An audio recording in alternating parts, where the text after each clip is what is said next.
G'day guys, and welcome to my channel. We are here today, and I am just finishing up the background on this Wonder Woman children's colouring book page. So I thought I'd just show you the process that I did for that. And in here where I'm working on this Wonder Woman symbol, I wanted to turn it into a neon light because this is a 1984 book that I'm working from. So what I've done is as you would have seen in the previous videos, I've put a bit of white down and I've blurred out the edges using the Colourless Blender to push the grey pigment that I had down on the page previously. And I'm layering both the neon pink and the neon orange because I want a bit of a red vibe to work with obviously the colours of Wonder Woman. So I wanted a red kind of neon sign. So I'm just layering these colours up to basically give more of a red appearance to the neon colours. And as I'm doing that, I'm going with a little bit heavier pressure closer to where the actual light itself would be, and feathering out as I go towards the edges, so that I have like a stronger pigment base near those white lines.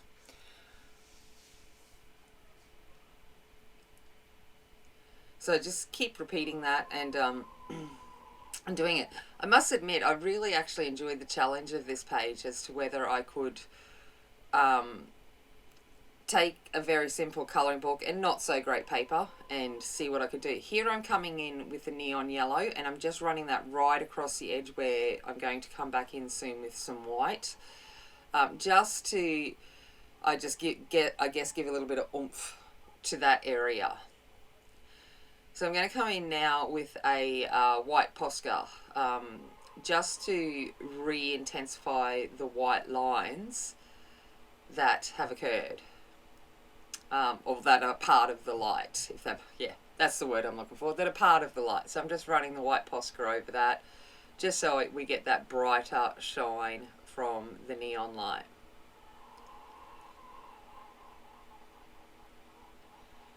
I'm not a biggest fan of Posca pens, but in this case it was just the easiest thing to do.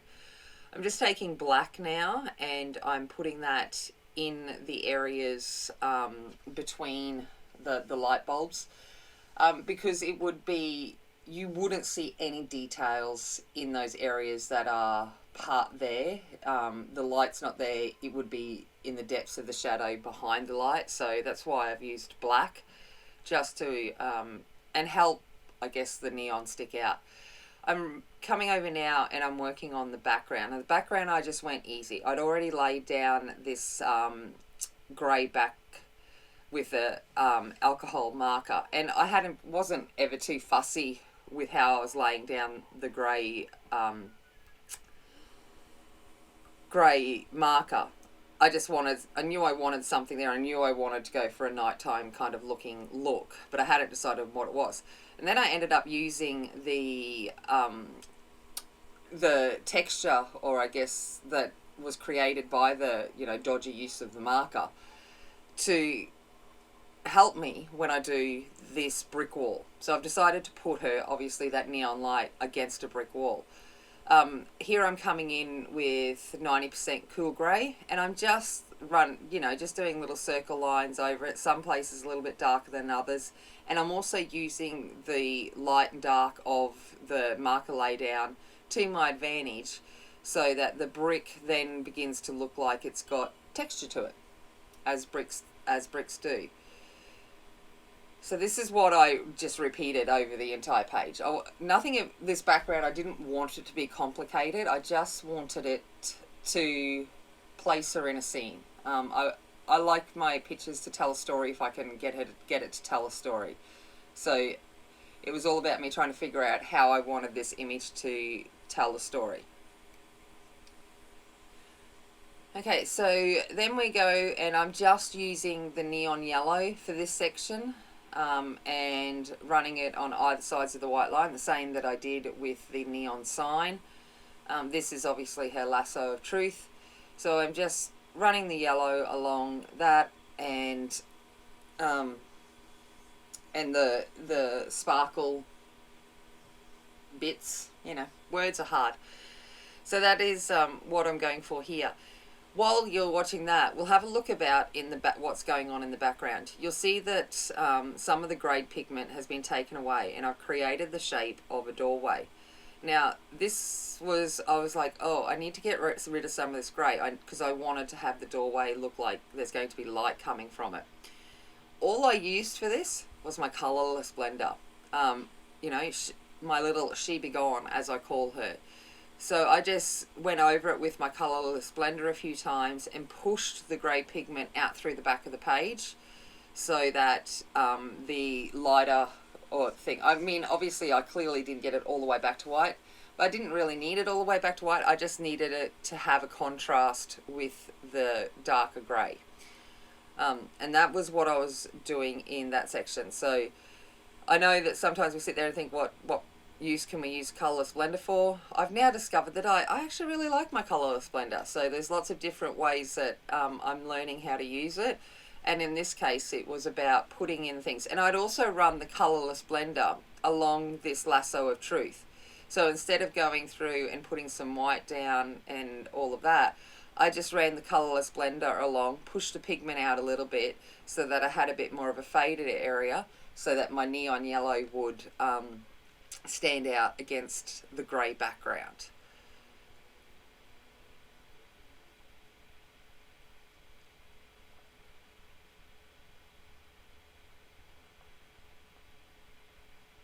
So I'm just doing that around these smaller little sparkle lights or catch light areas. I'm not being too particular about having a lot of yellow, but I just wanted a little bit so that when I go over it with the white Posca or a white gel pen, I can't remember actually what I used, we'll find out in a minute, it helped me, well, it kind of helped place it as part of coming off the lasso, which is what I wanted it to kind of indicate. And those sparkles from her cuffs, they are close to her lasso, so they would have more of a yellow hue to them. So I use the yellow there as well.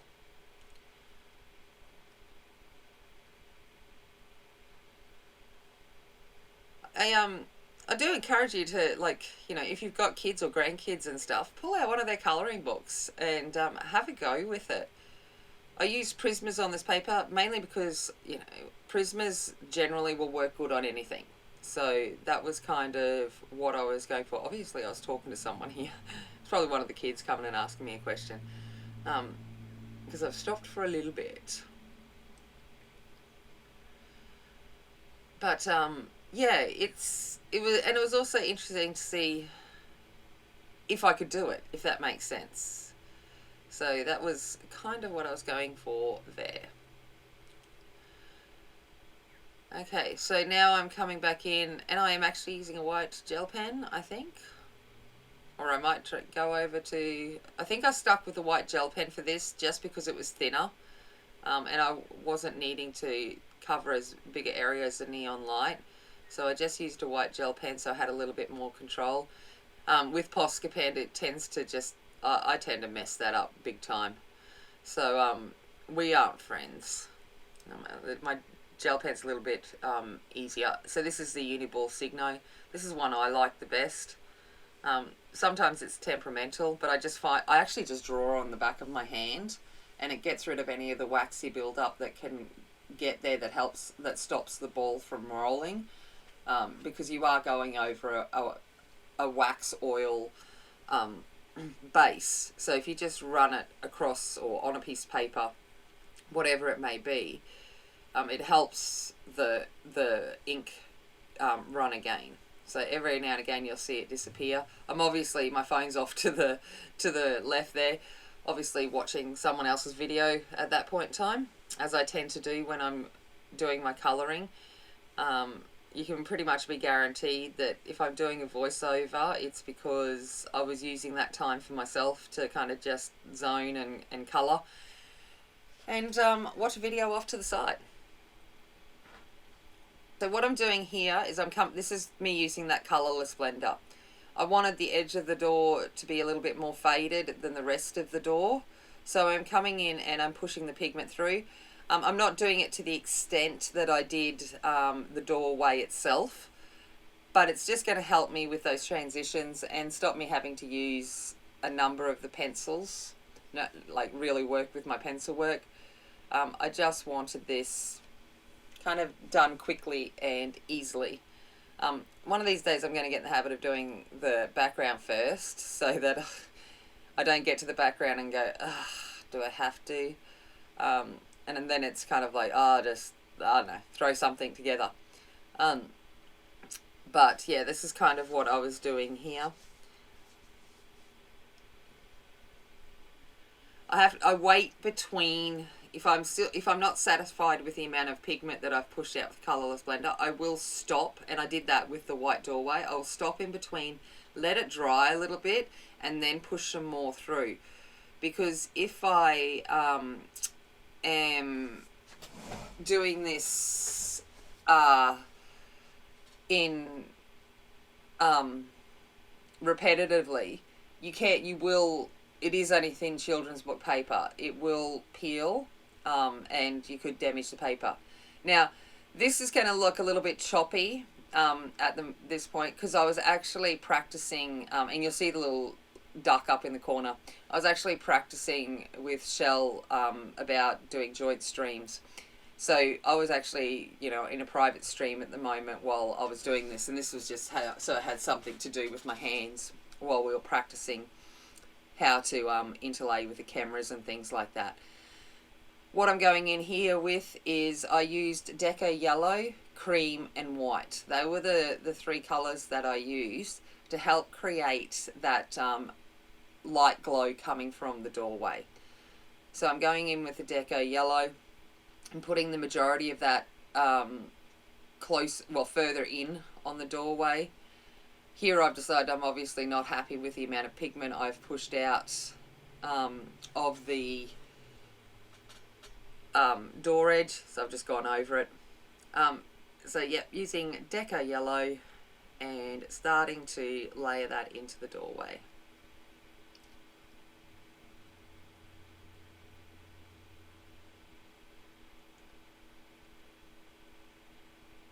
They're just checking the back to make sure that things are getting pushed through.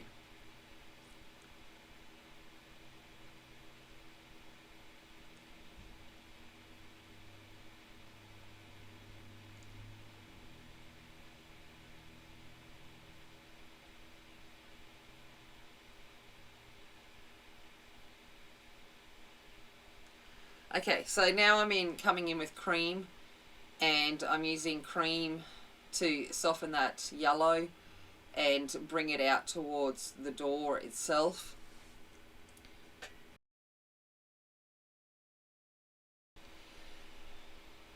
Okay, so now I'm going to come in with, so I've used the Deco Yellow and the cream, and I just running a little bit of cream there that I'm going to blend in the edges of that doorway.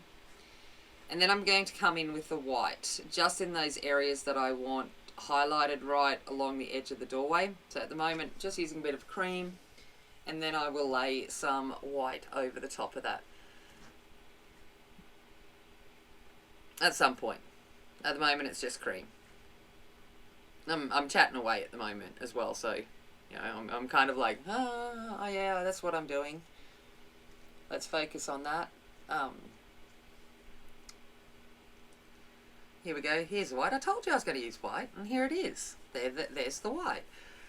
Okay, so just using that white there now, right along where the door edge and the gap of the doorway connect. Just want to blur that connection out.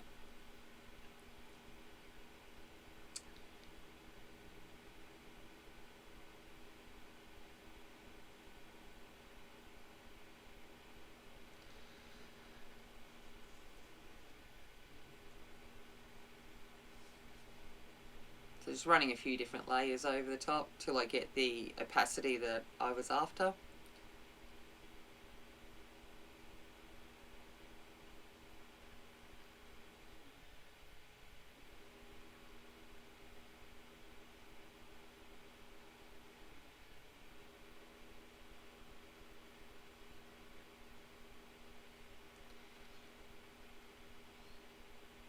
gosh, I'm really enjoying this white right now. Just, I forget how long, you might spend on a specific thing. You sit there and go, oh, that didn't take me long, but I've obviously spent a few times. Now I'm just going over and re-intensifying the edges in the doorway and against Wonder Woman herself with that deco yellow, just so that we've got a distinct line there between it and the brickwork and her.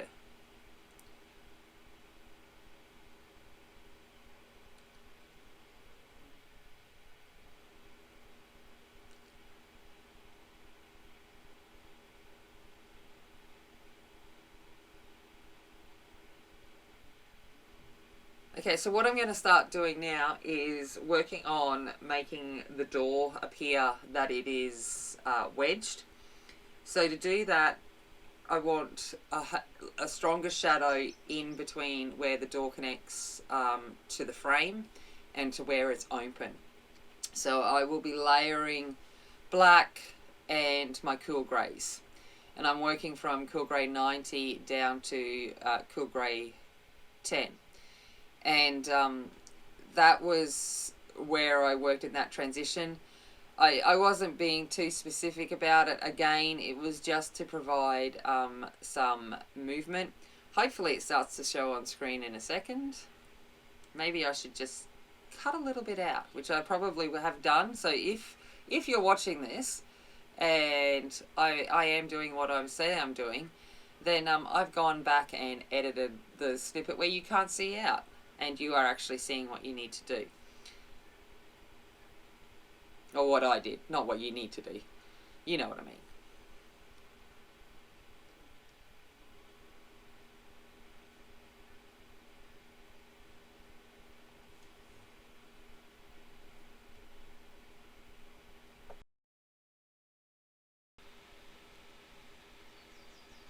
So I'm continuing just to put in that gradient of the greys, and it hopefully will come together well towards the end. I just went back and in fact cut out that little snippet of me doing nothing, so I know that in fact that you actually saw me doing some stuff, which is good. Yay. It's the while you're doing this editing stuff, sometimes you sit there and go, oh, and you realise things and you don't realise that you've pulled things out and as such. But, I could fix it and make it all professional, but, then it wouldn't be me. This is how it is. I'm like, we're close enough. You seeing what I'm doing. That's the main thing.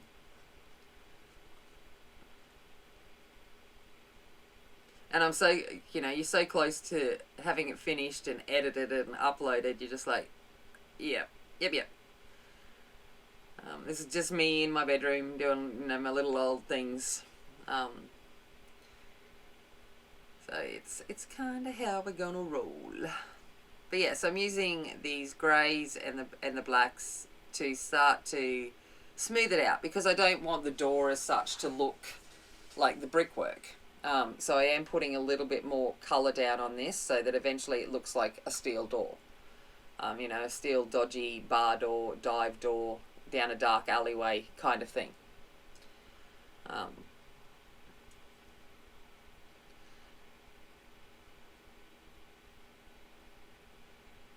So now I'm just running the black down along the edge there, just so I get that defined edge of the doorway. Oh, and the door.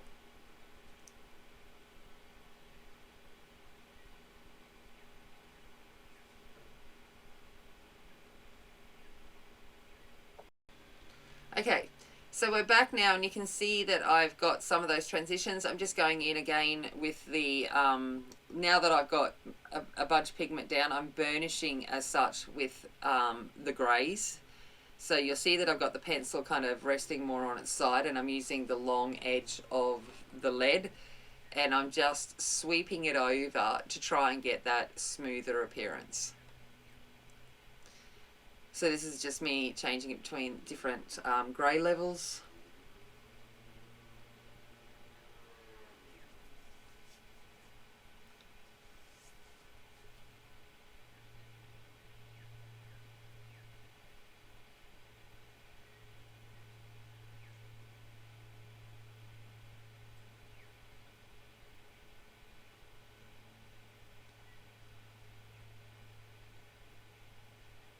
and it's starting to now look a little bit more like a, you know, steel door.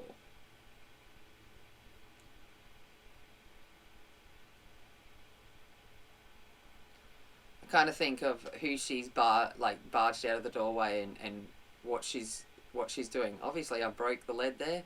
Shh, no one saw that.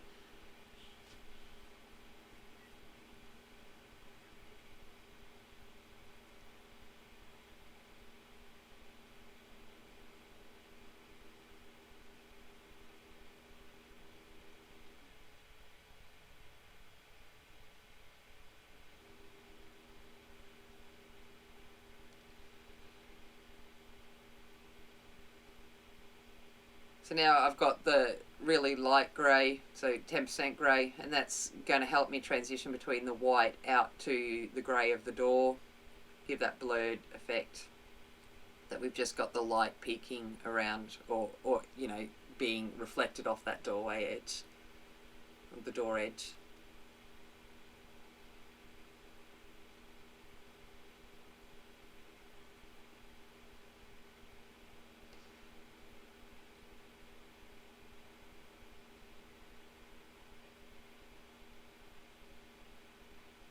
I got a bit messy with my grey down there, so I'm just rubbing it out.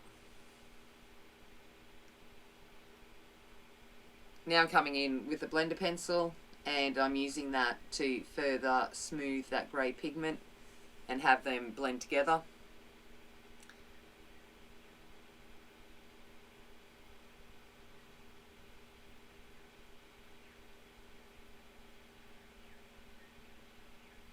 Obviously, I think I might be messaging someone there. Still got the phone off to the side, you know.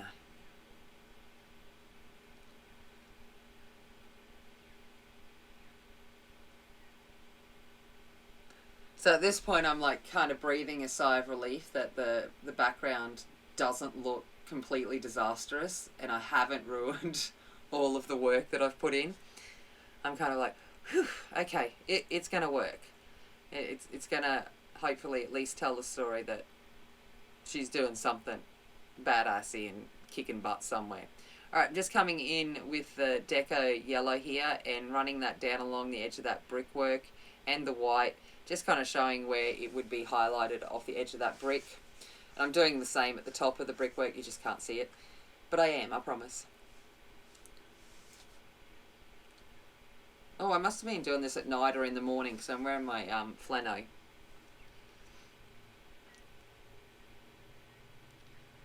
Must have been a bit cool.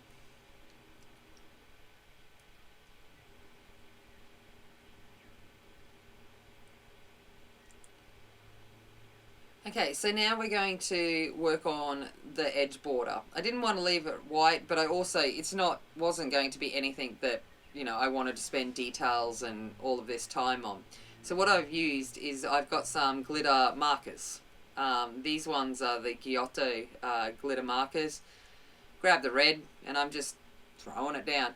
The only thing I'm not putting it on is the Wonder Woman logo itself, mainly because that will tie in with the Wonder Woman light, like the neon light. So I wanted to kind of bring those two together. So I'm just putting it down. These markers have some glitter in it. In real life, you can see the glitter reflect, but on this, you've got no chance of seeing it. But it is there, I promise. I like a little bit of sparkle. And I think why I chose to do it was I was probably watching a stream at that point in time. I think it was someone's, and they were all talking about putting glitter on a page. When in doubt, throw glitter on it, basically. And I was like, oh, I'll use the glitter markers. So that's what I've done. And then I've gone in with the yellow gold glitter marker, and that's what I'm using to put on the Wonder Woman logo. And that kind of just ties in all the colours that we've used. So that was me finishing off the page, and then we're done. At the end of this, you'll see a picture of my completed image. Thank you for watching all the way through. If you have, I certainly do appreciate it. And as always, remember, be kind, be strong, and be a warrior. And I will see you later. Bye.